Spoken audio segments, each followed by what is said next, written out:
Coach Pivotal, talk about your team's performance Saturday night in the big homecoming win. Well, it was a great homecoming win. I had a lot of folks out. Had great tailgating, great crowd. I was especially happy with our student section behind our bench. They were awesome the whole game. I mean, cheering, clapping, rooting us on. Really got a boost from them. But it was a great win. It was a great win in all three phases, offensively, defensively, and special teams. And couldn't ask more for our team, players, and coaches. Okay, you have a defense that is playing lights out, particularly when it gets to the red zone. You guys are really clamping down on the red zone. What have been the secrets to the defensive success of the Demons? Well, I think it all starts up front. I think right now our front line's doing a great job of winning the battle in the run game and then getting great heat on the quarterback with a four-man rush. And then I think we're playing very well at linebacker and in the secondary. You know, we're not giving up big plays. I mean, we're making people earn it. We're creating a lot of turnovers, and we're tackling well. So, you know, when you don't give up big plays, you tackle well, and you create turnovers. I mean, you're able to play great defense. And I think that's really right now the key to our success. And on top of that, playing extremely hard. Individual honors follow team success. You've got two guys who've won Southland Conference Player of the Week honors, DJ Palmer, our tailback, and Philip Harvey on kick returns. Talk about those two guys and the way they played Saturday night. Well, I thought both of them played extremely well. If you start with DJ Palmer, you know, had 102 yards rushing, had an 82-yard run. He also protects well in the passing game, but has played steady for us all year long. You know, kind of banged up at the running back spot right now. I thought DJ stepped up and just had a spectacular game. Philip Harvey, you know, continues to play well for us on special teams and at the wide receiver position. We've been very close all year and finally got one. I mean, he's had a lot of great returns, but we finally got one that we took all the way to the house, and it was a compliment to our kickoff return team. I thought the blocking was excellent, and Philip did a great job of you know, hitting the seam and going all the way. But I was especially happy with our team being smart behind the ball. So many times you see a guy break a run and somebody does something silly behind the ball and we get a flag for it, but just really, really smart play by our whole kickoff return unit. Philip is on the verge of breaking both our season and career kickoff return records. What makes him such a special returner? Well, I think it all starts with our scheme. I think Brendan Farrell's done a great job. Give him a lot of credit on game plan each and every week on our return game. I think the other 10 players take a lot of pride in it, and we've done an excellent job of blocking people. And when you block, you got a good scheme, you block, you give great effort, then it's on the returner to make people miss and to hit a seam, and that's easier said than done. You know, I mean, Philip has a great knack for it. He's got a lot of courage, and I think those are the things, you know, great scheme, great coaching, great effort by the whole team, great blocking, and then again, Philip doing a great job returning the football. Okay, you're 3-1 in conference now. You're back in control of your own destiny.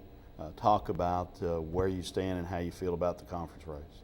Well, you know, we're right where we want to be. You know, we're back controlling our own destiny, which you always want. You know, when with McNeese not having a loss and us having one, we didn't. Right now, you know, we still control our own destiny with the fact that McNeese lost to UCA, and then we still have to face Sam Houston, Texas State, UCA, Stephen F. We still got a great schedule to play. I mean, a lot of great football.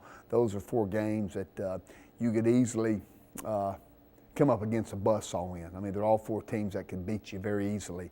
So we'll start with Texas State, a game that we got to focus on and win first. But then UCA will be a test, and they're right in the thick of it with 1 loss. Sam's right in the thick of it with no losses, and SFA for the Chiefs always a tough one. Their play is good at football. I have not seen them on tape yet, but they'll be as good as anybody we play all year. But it puts us right where we want to be, controlling our own destiny. Okay, open date week obviously comes at a good time for a lot of reasons. Also comes at a bad time because your team is playing so well right now. Talk about the counterbalance of risking the loss of momentum and yet getting a little bit of a break and perhaps a chance for players to heal up? Well, I think we need it.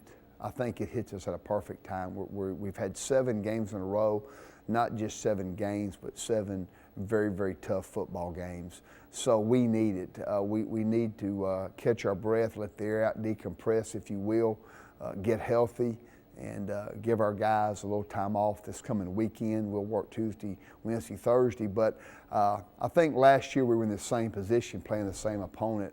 You know, we'd won a big game at UCA, and I felt like I had a lot of momentum going at that time. And we had a break, but we never lost our focus. I think that's the whole key. I mean, you can call a timeout and not use your momentum, lose your focus. And I think that's what we'll do. We're going to call a timeout, but next week we'll get right back on schedule. We'll be game planning and practicing, and our guys will be sky high ready to play a great Texas State team. So I think the fact that we get a chance to catch our breath, decompress, get healthy, outweighs the fact that we would lose momentum and our focus. So, I mean, we'll be hitting on all cylinders in 2 Saturdays.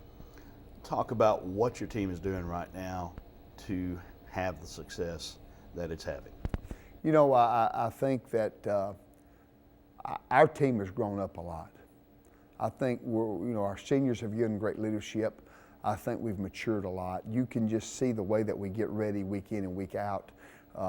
They're taking every game like they're playing for the Southland Conference chance, which we look at that as we are. And they're just getting themselves ready to play. I mean, a lot of times as a coach, you can have good game plans and you can have good practices, but I think we're doing a great job Thursday till kickoff. That 48 hours where you really got to lock in, it's kind of on you, not the coach, is where we're really doing a great job as a team, and we're showing up ready to play, with a great attitude and playing extremely hard. And when you do those things, you play hard, you're ready to play mentally and physically, then I think good things happen, and that's what's happening. And we're executing well right now, Doug. As a football team, our execution is very, very good. We're protecting the ball, we're in the turnover battle, we're in the rushing battle, and we've really cut down on our foolish penalties. So those are the 3 things that we said if we could do this, we would win football games. We're doing them, and we're winning football games, so I'm very proud of that. Beautiful.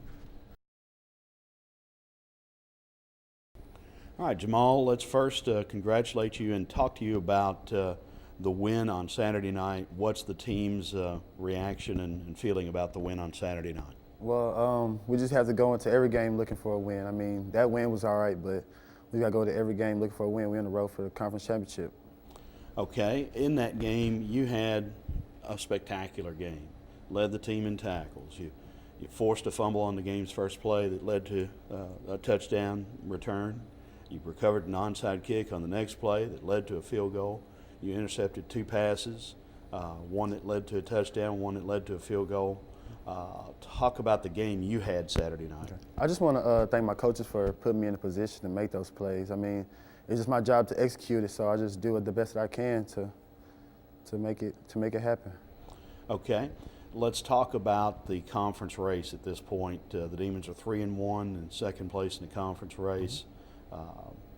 How do you guys feel about the position you're in? Well, Saturday we was really hoping that McNeese would have lost, which they did. So now we're really focusing, of course, the next game, but really Sam Houston, that's the only undefeated team in the conference, and UCA. So cause we're tied with UCA for second place. So we just got to take care of those 2 teams, and we should be all right. Okay, you've got an open date this week. I had people telling me during the game, boy, I hate we're open next week because we're playing really good right now. Mm-hmm. How do you guys approach open date week, and what do you hope to get out of it? Well, just like Southeastern, they was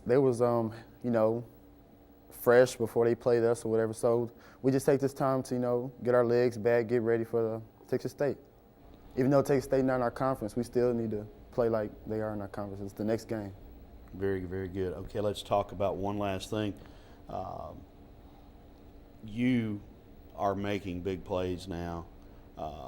How have you evolved through the season? I know you had an injury early, and are you getting to where you think you should be, or is there still room for improvement?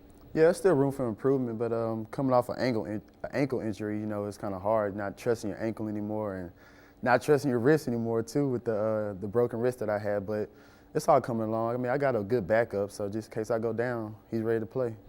Let's talk about the defense overall. You guys have been very stingy in allowing touchdowns. You've got a great red zone ratio on defense. What has made the Demon defense so tough to score against?